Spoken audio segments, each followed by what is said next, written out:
Buenas tardes del espacio de Bolsar, en Mercado por Profesionales. Hoy, en un día feriado, les habla Alexis Chubarova, acompañado de Rubén Pascual y Martín Oliver. Como siempre, muchachos, a Emanuel lo tenemos de vacaciones. En realidad no está de vacaciones, pero con el feriado se tomó el feriado. Así que le doy la bienvenida. Firmes acá. Sí, les doy la bienvenida. Y bueno, Rubén, nos recibe el feriado con fuerte suba en Galicia afuera, 5,5% faltando 10 minutos. Dow Jones con recuperación, Nasdaq con recuperación, S&P también, digamos, y al borde de firmar, de que el board del fondo nos apruebe el acuerdo, ¿no? Mañana. Sí, ¿Sí o no? No sé. Esa es la fecha. Bueno, esa es la fecha, se había postergado el vencimiento para que no sea tomado como un default, igual son pocos días, y todo esto obedece a que el fondo también tiene que tratar el tema de Rusia, qué van a hacer con Rusia en el seno del Fondo Monetario Internacional, si va a continuar, lo van a suspender. Bueno, eso increíblemente puede llegar a jugar a favor de Argentina porque, digamos, el centro de atención pasa a estar por otro lado. En algún momento acá se decía, bueno, no vamos a tener alguno de los que van a tener un discurso favorable a Argentina en el caso de que Rusia no esté, en el entendimiento de que ellos lo iban a hacer. Pero creo que todo pasa finalmente porque esto sea aprobado por el directorio del fondo. Seguramente tendremos todo el fin de semana para digerir esta información. Lo llamativo es que toda la semana, mientras estuvo operativo el mercado local, esto parecía no reflejarse en precios. Veíamos las acciones con movimientos mínimos. De hecho, ayer había arrancado bien para arriba y a medida que se fue terminando la rueda, se fue deshilachando y terminamos nada, en cero o levemente negativo. Tal como lo describí, fueron las tres últimas ruedas, por lo menos en Galicia, abriendo bien fuerte para arriba y terminando entre neutro y negativo, como lo estás describiendo, ¿no? Y mostrando cierta debilidad en la plaza, es decir, desde los que los analistas técnicos decían, che, el papel está mostrando debilidad, pero bueno. Sí, también lo veíamos afuera, inclusive en el ADR, bueno. Fue bastante más pronunciado eso en Galicia. Yo miraba macro, por ejemplo, que sé que gusta en Wall Street, y macro sin tener grandes desarrollos, tenía plazas de +1, +2%, sostenido durante bastante tiempo a lo largo del día. No sé si el tema de vencimiento de opciones puede estar jugando en algo a Galicia. Sí, faltan 3 semanas, pero no creo que sea lo que condicionó los precios. Pero, a ver, hablamos de Galicia, ¿no? Pero porque todo el sector financiero uno lo correlaciona más con lo que pasa con el fondo. Ahora, hay otros interrogantes. El mercado de bonos no solo que no reaccionó, sino que terminó bajando. Bueno, entonces cuando vos ves el mercado de bonos muertos, vos decís, bueno, esto... cuando mirás el comportamiento de los bancos, no me llama tanto la atención. ¿Y qué explicación tenemos para esto? Bueno, había en el medio, en el aire, flotando anuncios para, ¿te acordás? La guerra contra la inflación, y bueno, y lo que surgió de todo esto, más de uno podría imaginarse que podría venir algo que no sabes de qué manera te puede pegar en cada sector. Bueno, pareciera ser más controles, bueno, la receta de siempre. Ahora te cuento lo que me pasó un poquito ayer. Ayer me senté a mirar un poco la tele a la noche y realmente empecé a hacer un poco de zapping entre los distintos canales y a mí me sorprendió profundamente que yo no, digamos, había una insinuación o hay una insinuación a que estamos prácticamente en un 2001, ¿no? Entonces, desde el punto de vista político, yo te doy mi sensación, porque vos sabés bien que yo no soy de mirar la tele, de no seguir noticias. Ahora, ¿qué es lo que me llama? Digamos, normalmente nosotros cuando vivimos, vos lo viviste conmigo el 2001 y vivimos otras crisis, pero yo recuerdo muy bien que la crisis primero la veíamos en el mercado financiero y después la veíamos en el sector político. Es decir, o había una correlación entre las dos. Yo acá veo el tipo de cambio chato. Recuperación desde los mínimos del CCL y el MEP, como desde los 189 que más o menos habíamos marcado en el programa, una leve recuperación, no una disparada, recuperación. Más el paralelo que también no pasa nada. Y las acciones, yo sigo insistiendo, es levemente para arriba, te va dejando una marca de agua en la cual después la va superando y despacito vuelve, retrocede, digamos, sin ningún tipo de exacerbación y estas cosas que vemos, mostrando debilidad todo el tiempo. Pero en el mercado no veo la crisis que me muestran en la tele. Eh, ¿Sabés lo que pasa, Alexis? Vos sos claramente operador, tenés una experiencia de muchos años bueno, compartimos muchísimos de esos años trabajando juntos, y lo que estás diciendo es exactamente así, y es el razonamiento correcto. Ahora, eh, tampoco vivíamos hace muchos años atrás el hecho de que vos pasás de un canal a otro canal y vos tenés detrás una visión política Por diferente. supuesto. Digamos, lo que era un periodismo independiente es como que No hay lentamente más. está desapareciendo. Sí, o debe haber muy pocos exponentes, algunos sí, pero digamos, lo generalizado no, y lo que ve la mayoría de la gente no. Y entonces ahora lo que estás viendo es, además, no solo gobierno-oposición, sino gobierno contra gobierno, y lo que vos estás viendo son ahora dos posiciones claramente expuestas a partir de la sanción de la ley esta, que apoyando el acuerdo con el FMI, y bueno, y ahí la facción que estuvo en contra, vos vas a ver, inclusive con cartas manifiestas que salieron en la semana, en todos los medios y todo, la apuesta es a que explote todo por el aire. O sea, no te lo dicen así, o algunos sí, pero digamos, es lo que está detrás de todos esos comentarios, vos ves que una apuesta para que vuele todo. Y claramente, y no estoy defendiendo nada, porque nosotros acá tenemos que ser políticamente neutrales, porque lo que Sí, nos sí. interesa a nosotros es lo que va a pasar con los precios.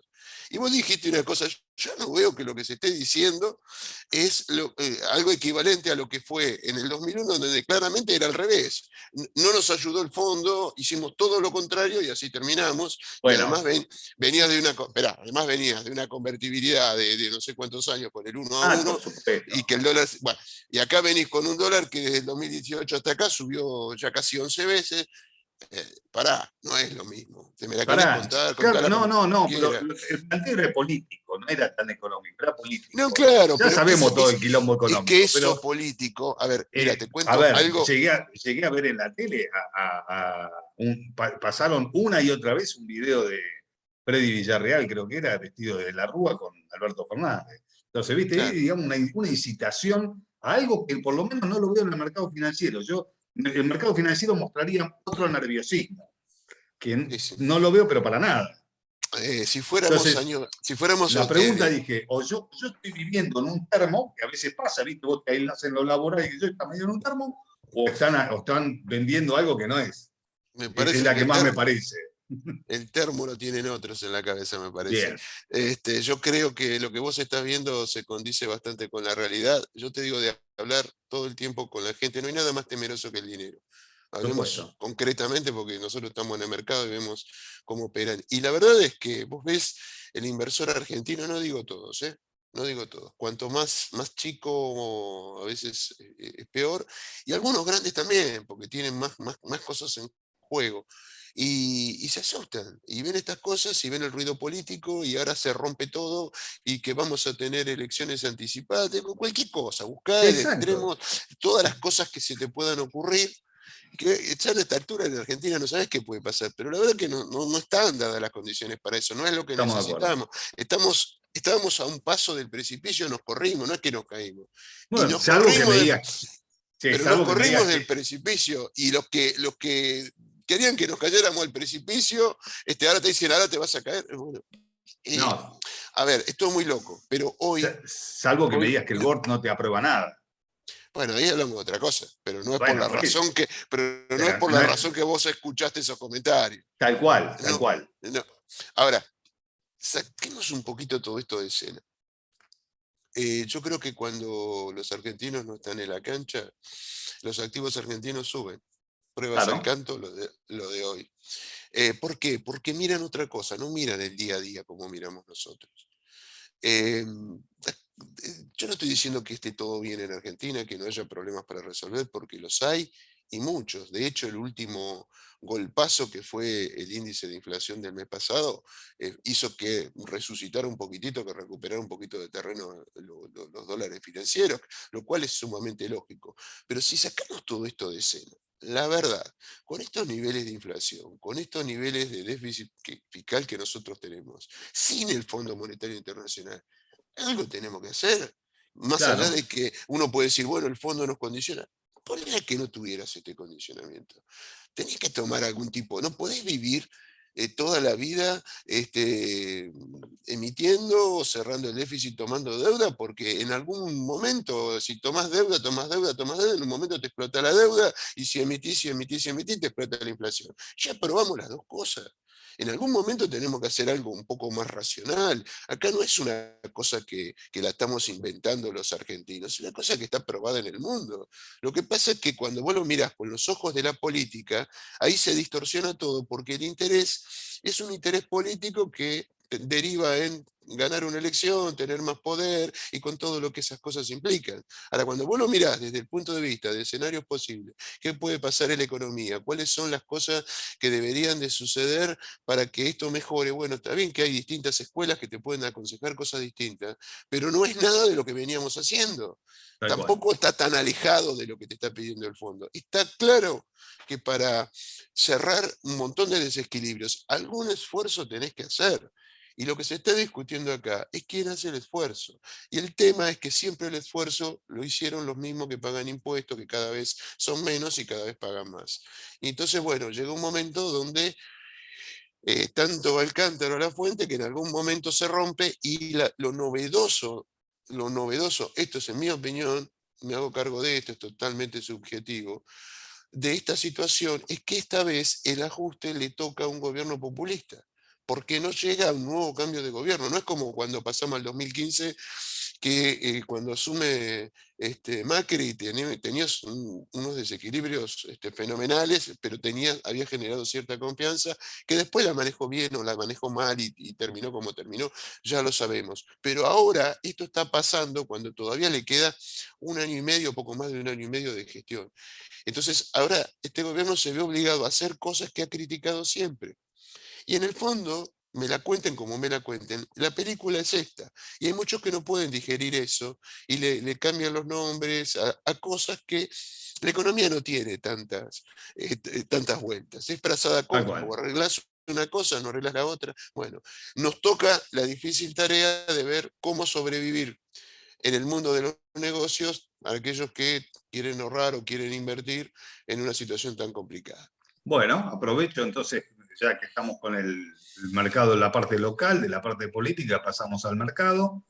La idea nuestra no es hablar de política, pero bueno, me llamó, yo quería compartir esta visión que teníamos o esto que me pasó ayer, de sentarme a ver todo esto, y lo que no coincide con lo que está pasando en el mercado. El mercado muestra cierta lateralización ya hace un tiempo, pero con una tendencia, para mi gusto, levemente hacia arriba, y lo único que llegué a marcar acá son, ¿no?, los soportes y las resistencias ¿Esto dinámicas del qué es? movimiento. Esto es el Esto es Merval en pesos. en pesos. El Merval en pesos, sí, ahí tenés más o menos la zona de 80.000, 81.000 como soporte, y para arriba Lo vas a ver noventa y pronto tres mil y 100.000. en Fíjate que 100.000. apunta arriba de Lo 100.000. vas, lo vas a ver rápidamente en 100.000. Va a haber mucho Bueno, ruido estamos, porque el número es redondo, pero estás ahí, son 7%. $500. Como dijimos, son $500 aparte, Sí. ¿no? Después O de sea, haber valido 1.800, si lo mirás en es como dólares te que, cambia, ¿eh? Si lo mirás en claro, dólares, claro, lo vas a ver acá abajo. sí, está en ¿Entendés? Pues vale 400, 400. 445, $450 estamos. Sí, ahora no todo subió igual. Después vamos a ver eh, lo que trajo Martín. Yo hice algún leve análisis de gráfico y ya te encontrás con papeles con que están un poquito por debajo de la mitad nada más de lo que valían o un poquito más de un tercio de lo que valían ¿cómo se llama? En la prepandemia, ¿no? En la pandemia. Ojo, Lo mínimo ojo, fueron ojo con en la, la pandemia, ¿eh? ojo con la acción que analiza Martín hoy, está más 10 afuera. Bueno, Hoy, vamos con hoy esto con peleado, entonces. más 10. Hay que tener en cuenta algo. Dentro de la composición de nuestro Merval, hay sectores que tienen obviamente mucho más peso que otros, y el sector financiero, que justo vos habías arrancado hablando esta charla por Galicia, Tal es el cual. que más peso tiene. Tenés Galicia, tenés Macro, tenés Supervit, tenés YPF también te debe Bilbao tener Vizcaya. No, no, peso pero importante. hablo del Exacto. sector financiero. Bien. Hablo del sector financiero. Los bancos son los que más pesan. Y los bancos, la verdad es que no han tenido un desarrollo muy importante, pero por varias razones. Primero Son los más porque, chatos. claro, porque el mayor ingreso de los bancos son las LELIQ. Ojo, que ese también es un datito que uno tiene que mirar. Ahora el Banco Central, de hecho, esta semana volvió a subir las tasas de las LELIQ y por ende atrás sube las tasas de plazo fijo. Ya están en Ujú. 41,5%. Esto obviamente es un claro correlato del acuerdo con el FMI. Eh, para que los bancos ganen dinero tiene que haber reactivación económica, tienen que aumentar los préstamos, incluso para que las LELIQ, la bola impresionante de LELIQ se descomprima, los bancos necesitan, en lugar de prestarle al Banco Central o colocar guita en el Banco Central, prestarle a las empresas que van a sacar mayores rendimientos. Pero si vos mirás estadísticas, estos son datos oficiales, lo que ganan los bancos por préstamos es muy inferior a lo que los bancos tienen colocado en instrumentos al Banco Central, que dicho sea de paso ahora está creciendo. Ergo, esto va a mejorar un poquito la rentabilidad de los bancos. Ahora, cuando vos Bien. mirás las tasas, tuvieron todo este tiempo claramente negativas contra la inflación. Esto te explica Totalmente. por qué los bancos no tuvieron un gran desarrollo, más allá de que ganaron plata. Bueno, y Pero aparte lo que vos dijiste antes, la chatura de los bonos. bueno, y además la chatura de los bonos. Entonces, bueno, sí, está bien, pero eso con los bonos en dólares, porque del otro lado vos Sí, ves el tenés los comportamiento indexados. de los indexados que fue muy bueno. Y hay bancos que lo aprovecharon más que otros, ahí se separa. Incluso hay algunos bancos como el Superville que ha mostrado un ejercicio económico 2021 con un resultado negativo. O sea, nosotros te estoy diciendo, no llegamos a tener rendimientos reales y acá te estoy diciendo directamente perdimos plata. Eso te muestra de que hay problemas y ojo que ahora va a empezar a verse otro tema que va a estar en la lupa, que hasta ahora digamos, sí estuvo por la pandemia, pero digamos, no era tan preocupante, al menos en los guarismos que se veía, que es el tema de la incobrabilidad. En cuanto empiezan a subir las tasas de interés, empiezan a salir algunas cosas a la luz, que bueno, veremos cómo continúa la película, que también es un desafío para muchas empresas. Ahora, del otro lado tenés la crisis esta que va a tener algunos problemas de balanza de pagos por el tema de que haya que importar combustibles, pero también seguramente va a propiciar decisiones del gobierno para desarrollar un sector en el que estuvimos durmiendo la siesta. El tema de vaca muerta, bueno, hoy hay la noticia que Argentina entró en la Agencia Internacional de Energía. Estuvo en una reunión en Europa nuestro ministro de Economía allí, y esto tiene que ver por la participación que tenemos en Vaca Muerta. Hasta ahí todo muy lindo, pero tenemos que desarrollar Vaca Muerta, tenemos que tomar todas las medidas que tengan que ver con eso. Y bueno, ahí tenemos muchas empresas cotizantes que tienen intereses y Hay mucho para hacer ahí. hay mucho para hacer. Entonces, bueno, atención que bueno, ahí algo tiene que pasar. Y el otro sector es el sector agroexportador, con las empresas ligadas al sector. Bueno, Martín hoy nos justo toca Cresud, que tiene bastante de eso, más todo lo que pueda tener que ver con IRSA, que tiene el control de IRSA, es el accionista mayoritario. Así que bueno, empieza a haber mucha selectividad. Vos en ese Merval, que vos ves que viene aumentando lentamente, pero que viene aumentando, dicho sea de paso, en el año, el Merval está arriba en dólares, un poco más de 7-8%, no miré la cifra, pero creo que estábamos en 8%, llegando al 9% en dólares, estamos en el mes de marzo, cuando vos Sí, tenés un mercado internacional donde tenés los principales índices del lado negativo, estamos hablando entre el exacto. 4 y el 9%, así que bueno, no es grandes cosas, pero te está marcando alguna diferencia. Bien, ¿vamos afuera? Vamos afuera. Hoy día positivo. Hoy yo quiero marcar dos cosas. Después no sé si vos tenés algo y Sí, tengo los gráficos. Gráficos incorporémoslo del a Dow para que. Martín, que yo sé, Martín también analiza y mira cosas Dale.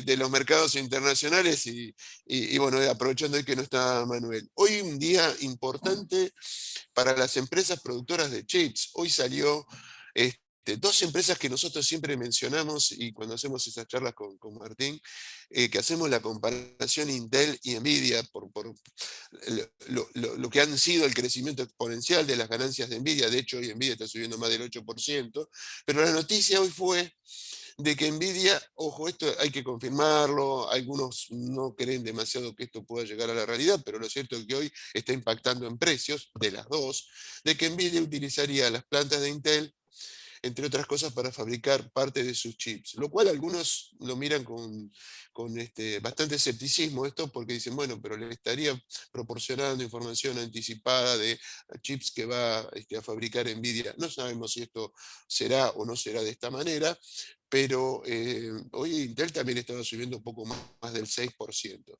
Y hablábamos antes de grabar esto, y te dejo Martín, para que lo comentes, justamente de Intel, que en algunas semanas atrás Martín había hecho su análisis, de que anunció la semana anterior que va a ser una inversión importante en Alemania. Y bueno, te dejo con el comentario porque justamente Sí. vos me hacías esa aclaración, así que adelante.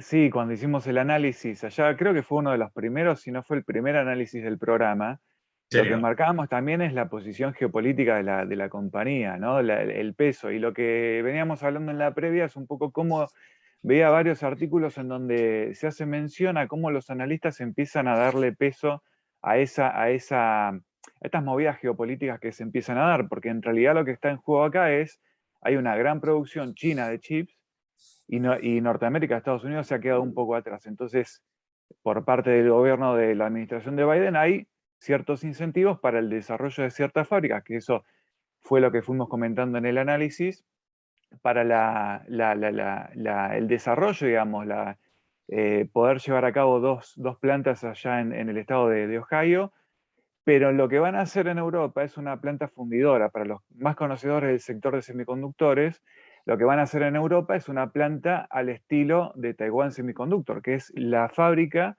que después toma pedidos de otros diseñadores. En el caso de Nvidia, por ejemplo, no fabrica, sino que diseña. Y tiene que sí tercerizar, en el caso de Nvidia con Taiwan Semiconductor.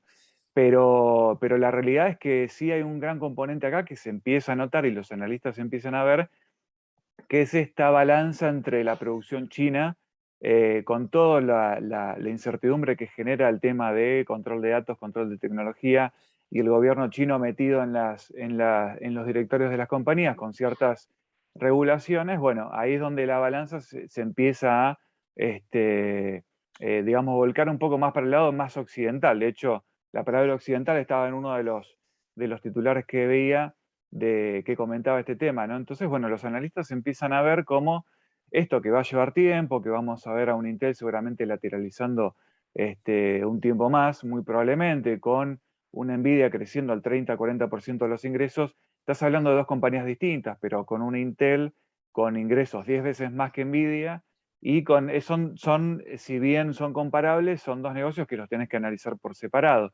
Entonces ahí tenés el componente político, el componente muy ambicioso que tiene la compañía futuro para poder desarrollar todos estos planes ambiciosos del desarrollo de estas fábricas, pero también en Europa, que no lo quiero dejar de marcar, también en Europa con el componente de la ayuda política.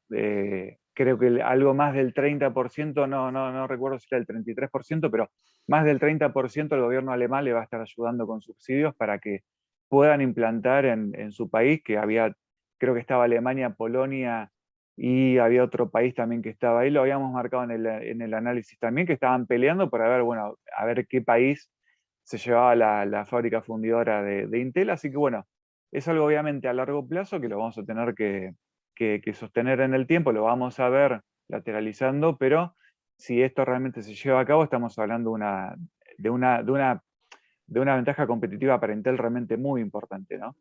Bueno, Ahora, te agrego, sí. eso, eso está impactando hoy en el Nasdaq, que estoy viendo el gráfico que está subiendo ahí. Sí, sí. Y la pregunta es, desde tu visión técnica, ¿hizo piso el Nasdaq o tiene para hacer una nueva Bueno, bajita?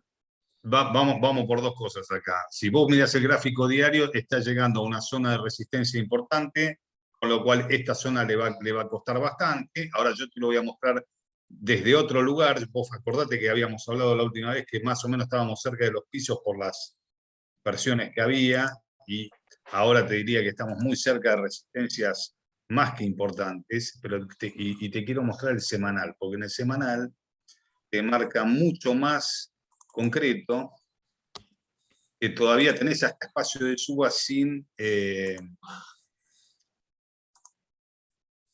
haber quebrado, digamos, sin dar vuelta al mercado, ¿no? Ahí está claro. Ahí se ve clarito.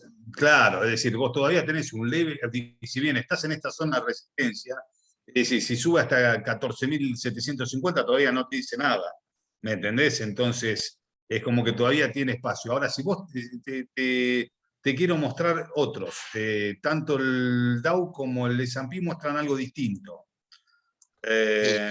Ahora, está claro eso. ¿Sabés qué pasa, Alexis? Te preguntaba esto porque Espera, sí. esto viene en relación con el otro tema que me parece importante de la jornada de hoy.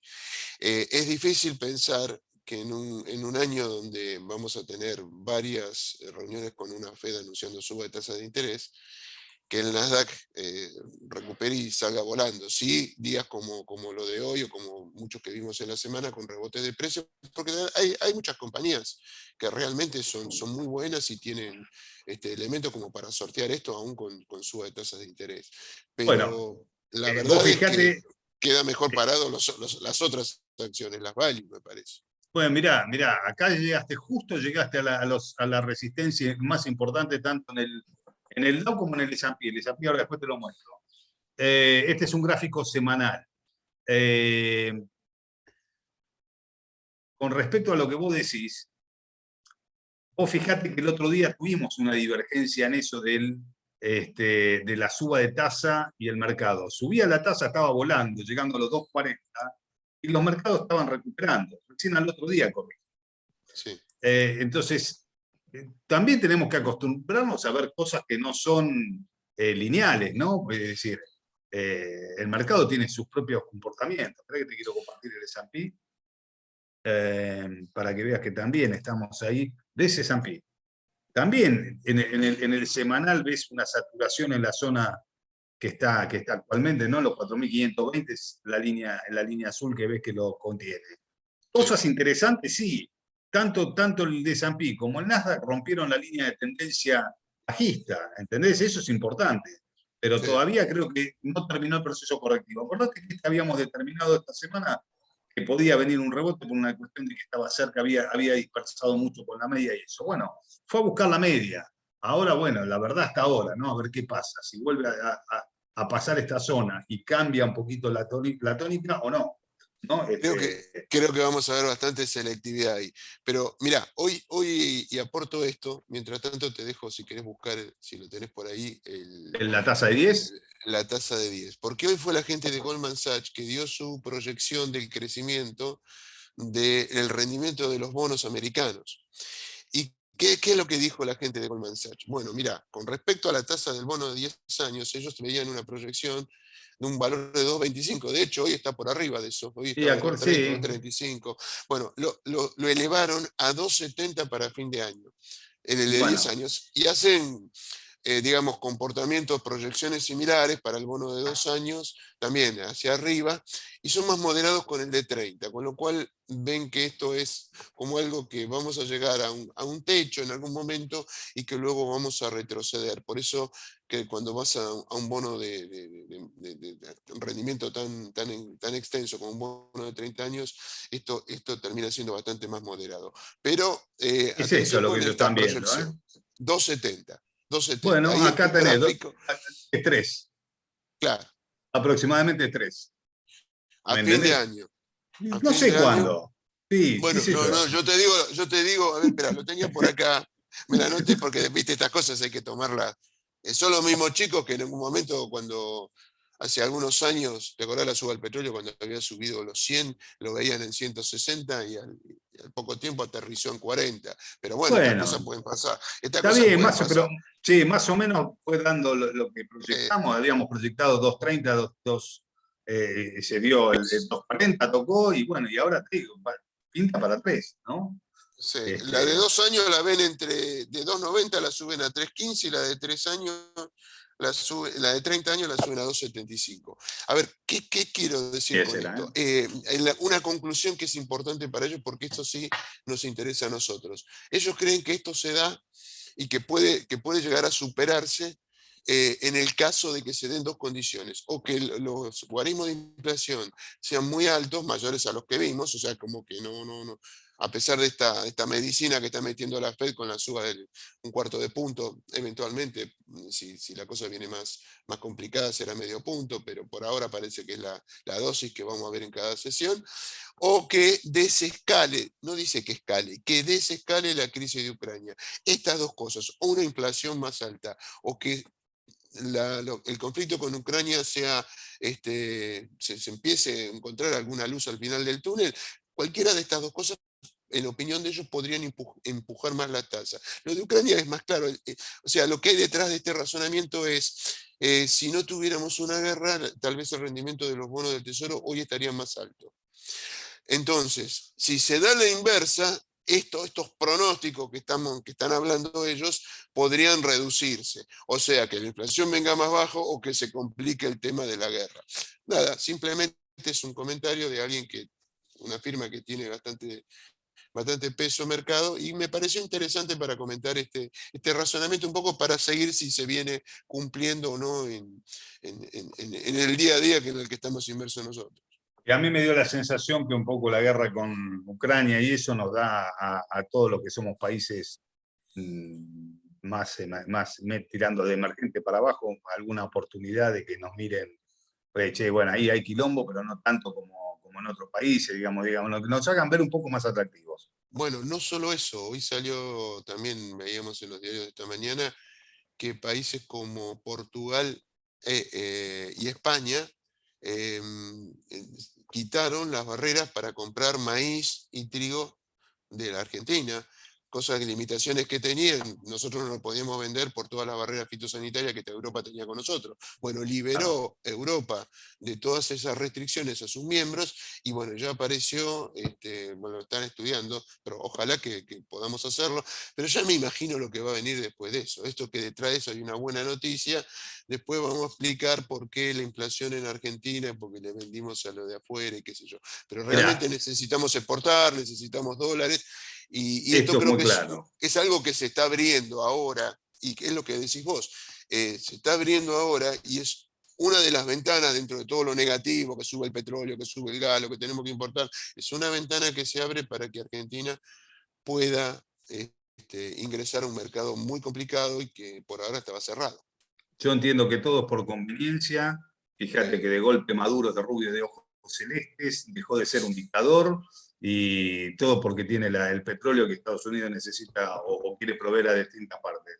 Entonces, todo es cuando les conviene y como les conviene a quienes están en el poder.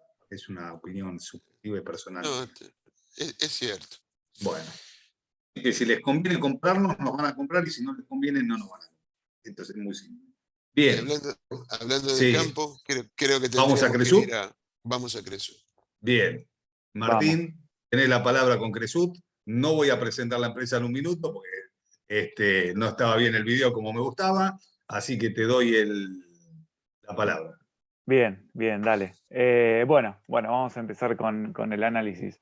El análisis hoy comprende la última presentación de balances de la compañía. Lo presentaron el mes pasado, en el mes de febrero. Es el segundo trimestre, presentaron segundo trimestre del año fiscal. Cierran el mes de junio su año fiscal, así que vamos a hablar los números comparativamente de los últimos 6 meses, así ampliamos un poco el parámetro de los datos que damos también. Decirte que fue un balance que se ve relativamente positivo en lo que tiene que ver con algunos segmentos mejor que otros. Ahora vamos a hablar un poquito y desmenuzar un poquito esa información. Si tenés algún slide, lo podés meter, cuando vos quieras. De hecho, ya te habilité. Dale. Vamos a ir metiendo el primer slide ahí. Vamos a compartir por acá. Así van viendo, avísame que se vea. Espérame. Vamos a ir hablando. Ahí me aparece como que ya estaba. Bueno, perfecto. Vamos a ver acá, hablar un poquito de esto que es el portafolio de cómo están distribuidos los negocios de Cresud a través de los 4 países en los que opera. Te decía, de los últimos 6 meses vamos a hablar, que son los datos como lo muestra la compañía en su última presentación. En cuanto a los ingresos, fueron positivos, con un incremento del 46%, 36.000 millones de pesos en la presentación, comparado con, obviamente, con los mismos 6 meses del año anterior, del año fiscal anterior, los primeros 2 trimestres, como te decía, con beneficios, en este caso, de 38.000 millones de pesos, 2.000 millones de pesos más que los ingresos, y acá hay que hacer la salvedad, obviamente, que si bien ves que los costos les aumentaron, sí, pero en un porcentaje menor, al 35%, y realmente la compañía está haciendo un esfuerzo para sostener todo lo que tiene que ver con los gastos generales y de administración, que de hecho tiene una reducción del 2% comparado también con el mismo trimestre. En lo que tiene que ver con el operativo, los beneficios finales, obviamente el beneficio neto, te muestran, son mucho más que los ingresos, por una revalorización contable que hicieron de los terrenos de Costa Urbana. Costa Urbana es el emprendimiento que en principio empezarían a desarrollar en lo que es la ex ciudad deportiva de Boca, con alguna cuestión judicial que vamos a hablar ahora, que fue una noticia hace muy poco tiempo. Vamos a ver cómo se desarrolla eso un poquito más adelante en el análisis. Pero vamos a hablar de los negocios, ¿no?, en los que participa la compañía. Un poco acá vemos el portafolio, porque obviamente la compañía se la asocia con la producción agropecuaria, por supuesto. De hecho, 25.000 millones de pesos de los 36.000 millones de los ingresos totales presentados en ese semestre corresponden al negocio agropecuario, ¿no? Obviamente que este negocio también lo que conlleva, lo que tenemos que saber nosotros como inversores, es que conlleva costos más importantes, ¿no? De todo lo que tiene que ver con el transporte y el aumento de los costos relativos de los insumos, más allá de los precios de los commodities finales, ¿no? Para nosotros como inversores, Cresud es la única alternativa que tenemos en el panel líder dentro de lo que es el Merval. Hay algunas empresas comparativas en lo que es el general, digamos, el panel general, como Inversora Juramento, SAMI o Mola, con algunas semejanzas ahí, sobre todo con el tema de granos, pero la que más se asemejaría es Adecoagro, ¿no?, que tiene también participaciones en parte de Sudamérica. La ventaja que tiene Cresud es que no solamente cotiza acá, sino que también cotiza en el Nasdaq en Estados Unidos, con el ticket CRECI, con Y. Y yo me había anotado acá, y hablando un poco de cómo viene la jornada de hoy también, hoy tiene, creo que, un incremento, ¿no?, del 10%, habías marcado, Rubén, por ahí. Todos los AR también subiendo, pero lo de Cresud siendo significativo. Hasta el momento que yo hice este análisis, que fue cerrando la semana pasada, tenías un incremento en el ADR del 58%, un poco linkeándolo con lo que ustedes venían hablando anteriormente, ¿no? Cómo lentamente y de a poquito algunas compañías que no hacen mucho ruido en el mercado te clavan un 58% de incremento en el ADR. Seguramente tenés vos algo después, Alexis, para marcar ahí también. Así que bueno, en lo que tiene que ver con la producción agropecuaria, la compañía tiene 75.000 hectáreas propias. Ahí tiene más de 800.000, sumando las que alquila la misma empresa, de las cuales 534 están en Argentina. Después cierra su participación con terrenos en Brasil, en Bolivia y en Paraguay. Acá lo que vemos es un poco cómo se distribuye el tema de los terrenos, ¿no? Un poco lo que les decía.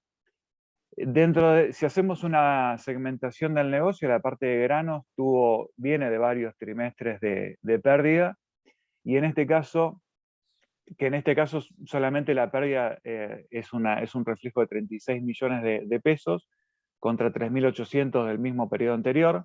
En realidad esto se dio por un mayor volumen de venta, tanto de maíz como soja, siendo los granos más importantes. Pero lo significativo está en la caña de azúcar, que es el otro producto que también produce y vende también y exporta, con una importante ganancia casi de 4.300 millones de pesos. Acá sí, gracias a mejores precios de venta y una mejor producción, con un 147% de alza, mucho más que el periodo 2020 incluso. Este es el segmento estrella dentro de lo que es granos para la compañía. Acá voy pasando la placa porque vamos a empezar a hablar, confirmame que pase ahí. Bueno, acá vamos a hablar del otro segmento que tiene que ver con la actividad ganadera, con una pérdida en este caso en estos 6 meses de 78 millones de pesos, contra 282 millones de ganancia en el mismo periodo anterior. También, un poco lo que muestra el gráfico acá, ¿no? Por un menor volumen de ventas, pero también por una menor cantidad de tenencias totales. Cuando vos ves lo que la compañía te comunica, cada trimestre va siendo menor la cantidad de tenencias de cabezas totales, ¿no? Y eso también explica un poco cómo está el mercado y el stock ganadero argentino, ¿no? En realidad, históricamente, desde el año 96 a la fecha se perdieron varios millones de cabezas de bovinas en general, no solamente de ganado vacuno. Y un dato que estaba buscando también para complementar la información, en los últimos 50 años, de 50 años para atrás, había 2,7 animales por habitante en la región, como un dato estadístico, y hoy tenés solamente 1,35, ¿no? O sea, tenés la mitad de cabezas por habitante, ¿no? En lo que es la producción. Ahí estamos viendo en el gráfico cómo todo lo que tiene que ver con producción de granos va para arriba, de hecho son números históricos, y este segmento ganadero viene sufriendo no solamente, no producto de la compañía, sino producto de esto que les estaba comentando, cómo viene en baja en los últimos años, ¿no? Además de la producción agropecuaria, que es esto por lo que más se asocia a Cresud, obviamente, la compañía, vamos a pasar de placa, la compañía también tiene otra estrategia comercial, digamos, que tiene que ver con la venta de las propiedades que ha adquirido en algún momento. Las desarrolla después al cabo de un tiempo por revalorización o porque los rendimientos previstos ya han llegado a un tope, y alguna que otra variable. Obviamente esos terrenos se comercializan y se adquieren otras propiedades con mayor potencialidad, ¿no? Están todo el tiempo vendiendo, cada uno de los trimestres que uno analiza, están todo el tiempo comprando y vendiendo propiedades.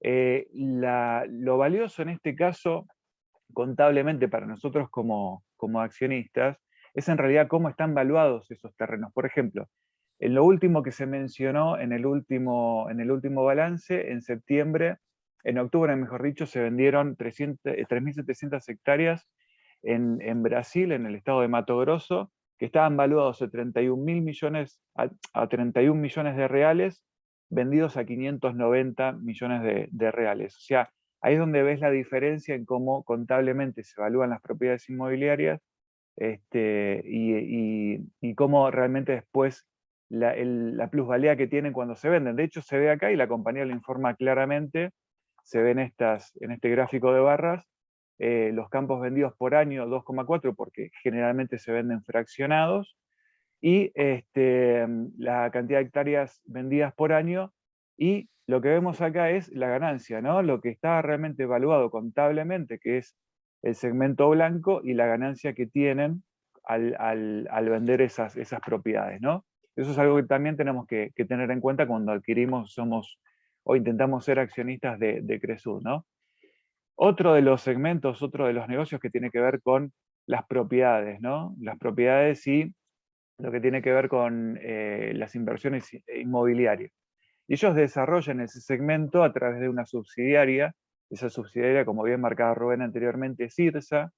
Al 31 de diciembre del 2021 se hizo una fusión entre lo que es IRSA e IRSA Propiedades Comerciales, y a través de esa fusión, previamente Cresud tenía una participación en el capital social directo e indirecto del 62%. Bueno, producto de esa fusión bajó esa participación social al 53,6%, así que ahora tiene una participación menor. En lo que tiene que ver con IRSA, bueno, como ven acá en la placa, bueno, posee shoppings, hoteles, varios proyectos inmobiliarios, y además de eso cuenta con el 29% de capital social del banco hipotecario también.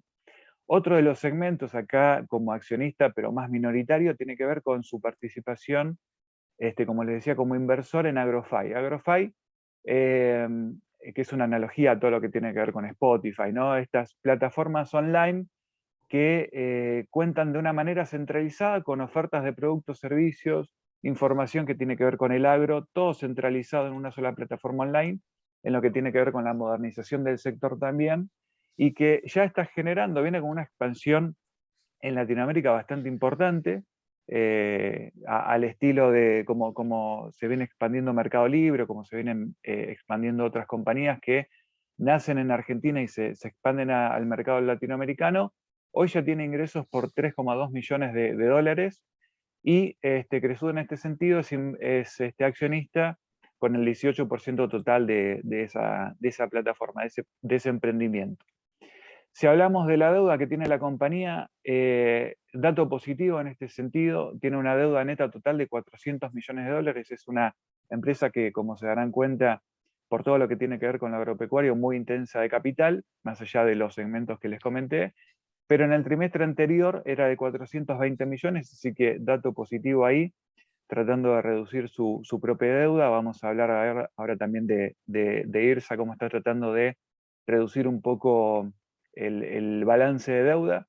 Tiene una obligación negociable, la próxima a vencer en el noviembre de 2022 con una tasa del 9%, ¿sí? Eso también interesante para quien les gusta invertir en obligaciones negociables. Y como les decía, tanto en el 2020 como en el 2021, la participación de IRSA, que lo tenemos que tomar en cuenta por esta participación mayoritaria de Cresud en la compañía, se desprendió básicamente por todo lo que venía con el tema de la pandemia, ¿no?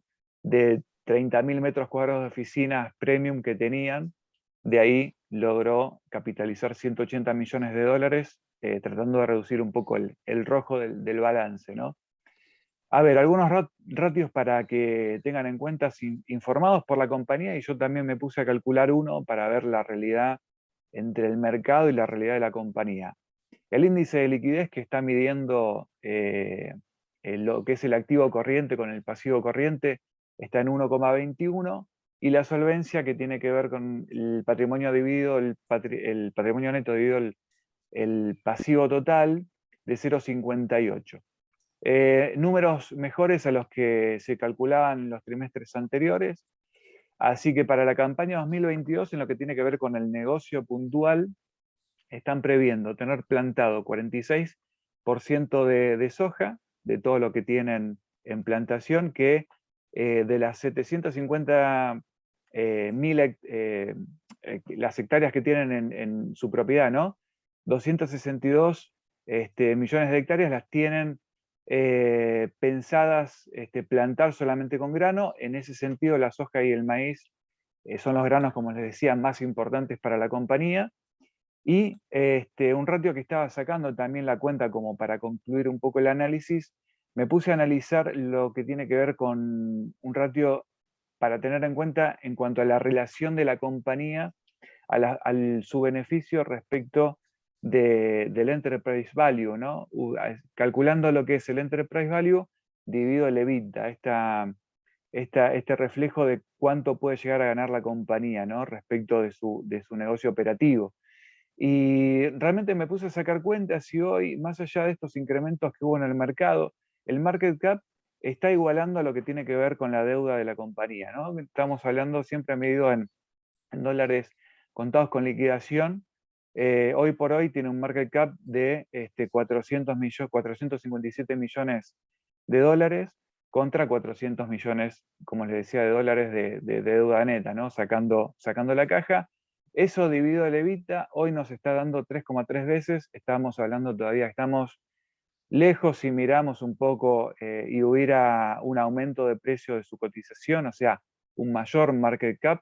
Ahí estamos hablando de valores un poquito más altos, pero en ese sentido lo que estamos viendo todavía es una proyección a futuro de una subida de precios, porque realmente la compañía, creo, y creo que así lo amerita, ¿no? Por eso vemos el crecimiento en el último tiempo del 58% en el ADR, y hoy con un 10%. para concluirte, básicamente tenemos que tener en cuenta, si queremos invertir en Cresud, la diversidad de negocios que les comentaba, la ciclicidad propia también del campo, con sus temporadas obviamente dentro de lo que es el año, y la ciclicidad obviamente del sector inmobiliario, que obviamente que van acompañando el ciclo económico también.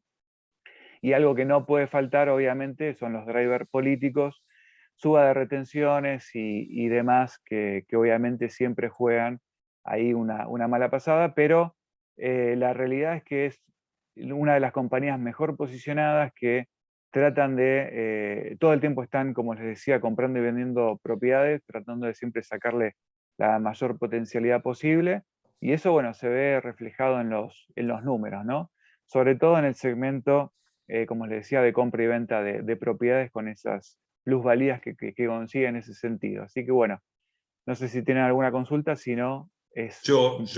Mi duda que me surge de todo esto, después de ver en la composición que está mostrando del holding, y habiendo analizado un poco hipotecario por mi cuenta, me llama la atención que el mismo management que maneja también Cresud, IRSA y algunas empresas esté haciendo un desastre en el sector bancario. Desastre porque la peor empresa, digamos, el peor banco en cuanto a evolución de productos, tiene una serie, digamos, hace 6 años que no saca un producto, destruye valor permanentemente, y me llama la atención que lo bueno que hace en un rubro, lo hace, y tiene a toda la familia en el directorio. Digamos, para concluir, digamos, después nos quejamos de los políticos, pero en la parte privada hay un manejo similar. Todo eso me hace un poco de ruido cuando veo el gran manejo que tiene en Cresud, en IRSA, o con esto que contaste del emprendimiento agropecuario, y no tenés un emprendimiento de ese tipo en el banco que maneja. ¿Sabés cuál es creo yo, parte de la explicación? El socio. Está bien, llamalo como quieras, por eso tenés a toda tu familia trabajando ahí.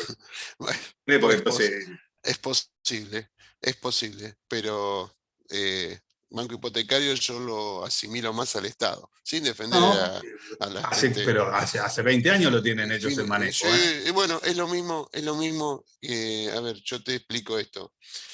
Hace 20 años que siguen estando con el Estado. Es la misma relación que podríamos poner cuando yo analizo YPF y Vista. Los dos están ¿Cuál? sentados sobre una de las reservas más importantes del mundo, creo que es la número 3 del mundo, de shale.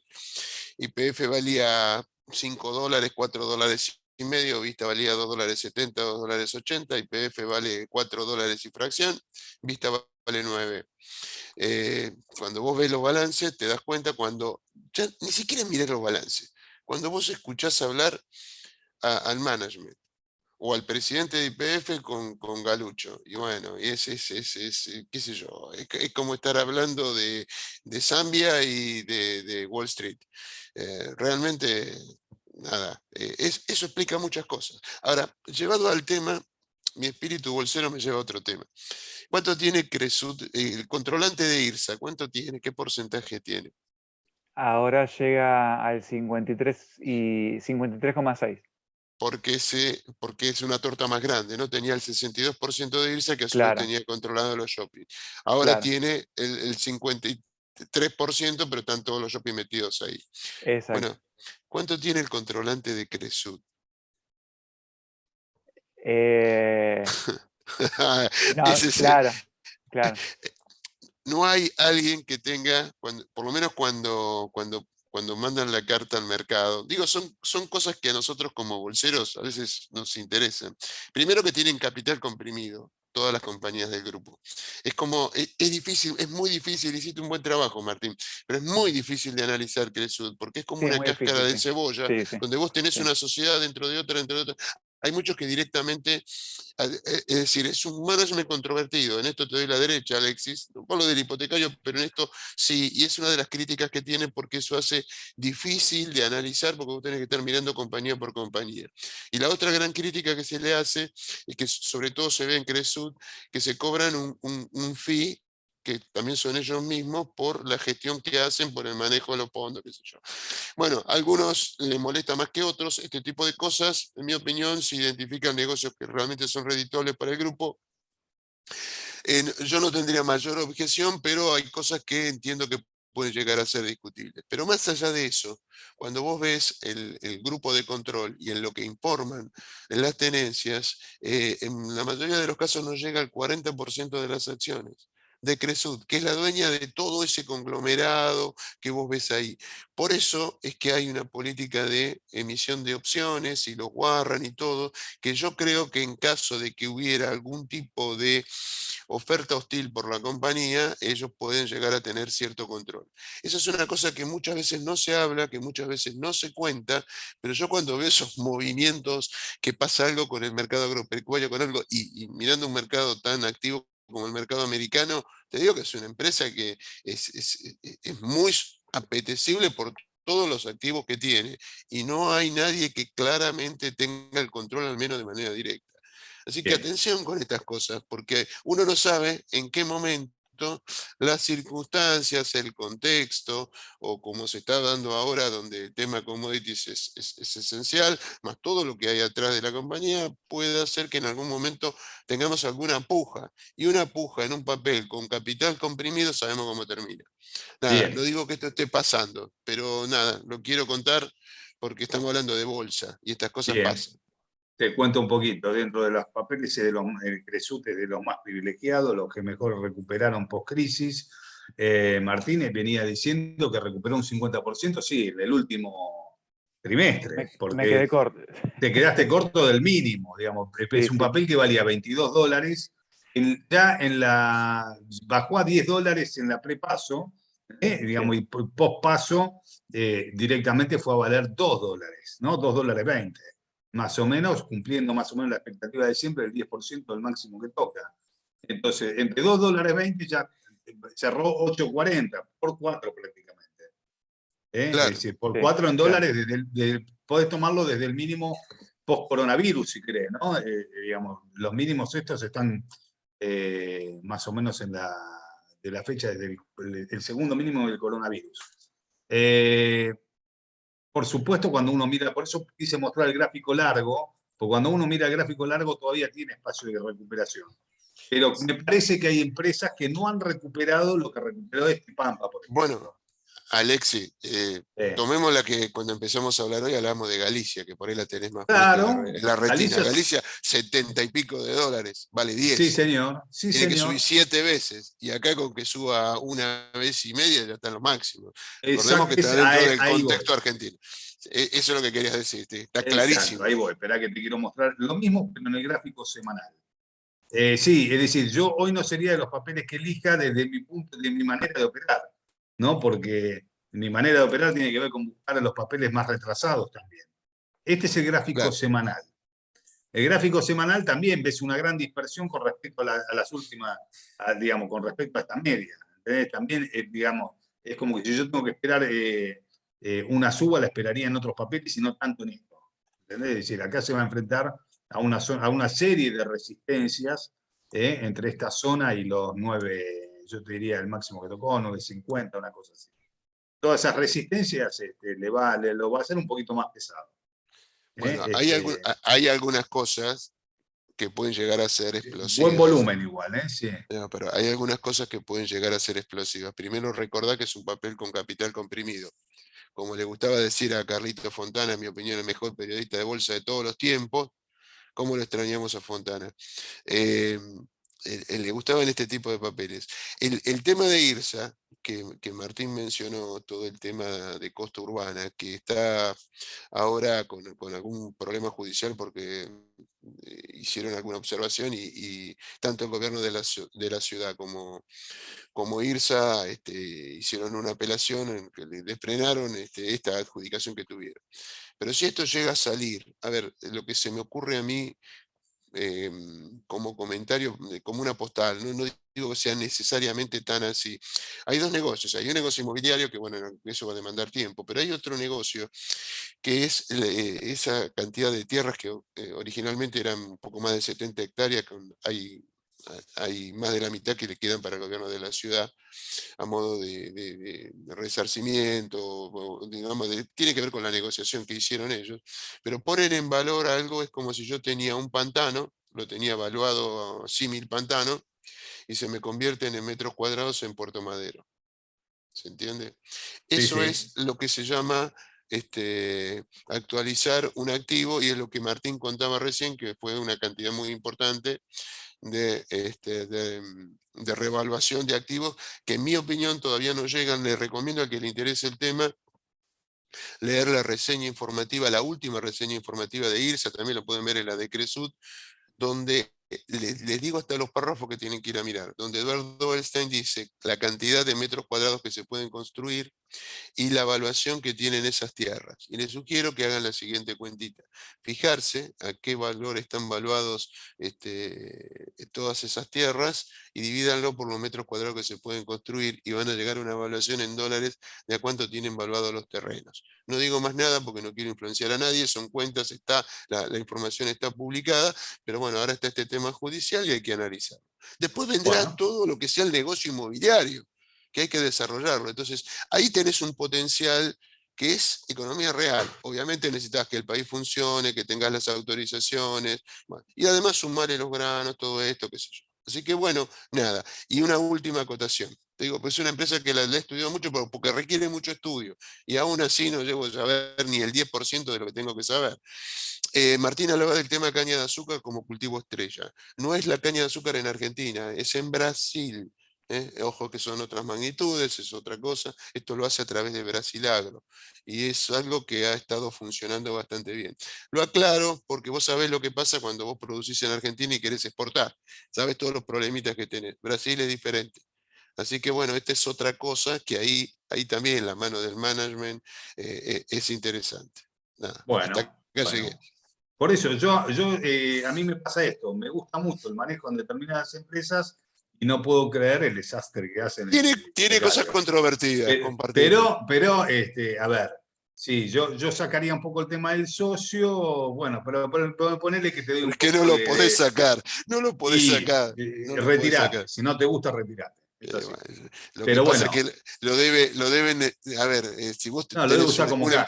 una empresa de retail, no, es que si vos tenés una empresa de retail, no de retail, sí, bueno, sí, está bien, que estás produciendo, generando, construyendo viviendas, tener al lado un banco que otorga crédito para que eso se pueda vender, no deja de ser interesante. O sea, creo que ahí Tal cual, pero bueno, es más eso que otra cosa, ¿no? En la rentabilidad. Lo cual, bueno, que si yo soy accionista del banco, como planteaste tu caso, sí, me joroba y mucho, es cierto. Como nos joroba a bueno, los que tenemos acciones de YPF cuando sale el presidente de la compañía y dice, no, no, la verdad que no queremos subir mucho las naftas porque la gente, porque cosas de política económica, que uno los puede tal cual. entender mirándolo desde el otro lado siendo gobierno. Pero cuando vos estás al frente de una compañía, mira, yo cuando estudiaba en la universidad me acuerdo que había algunos libros de costo, no sé si era el de Baker o alguno de esos, que decía, el objetivo del management es lograr Crear el mayor valor, valor de las acciones para los accionistas. Cosa que me llamaba la atención, yo no tenía muy claro lo que es la bolsa, el funcionamiento de la bolsa, y siempre me quedó eso. Entonces, si vos hoy estás al frente de una compañía, no puedes o actuar como un político. Eso, por lo menos en los centros donde se negocian en Wall Street, no se ve bien. Y eso te explica los precios de algunos activos. tal cual. Bueno, si no tenemos más, entonces nos vemos, ya no sé si martes o jueves, porque lo hacemos cuando podemos, pero bueno, vamos a tratar de fijarnos un día en particular, pero nos vemos en la próxima, yo diría el martes próximo, acá en Mercado por Profesionales. Dale, siempre hay más. Lo que pasa es que lo que no hay es tiempo. Exacto. Sí, se nos hace muy Chao. largo. Así que bueno, buen fin de semana para todos. Hasta la próxima. Chao Alexis, chao Rubén, nos vemos.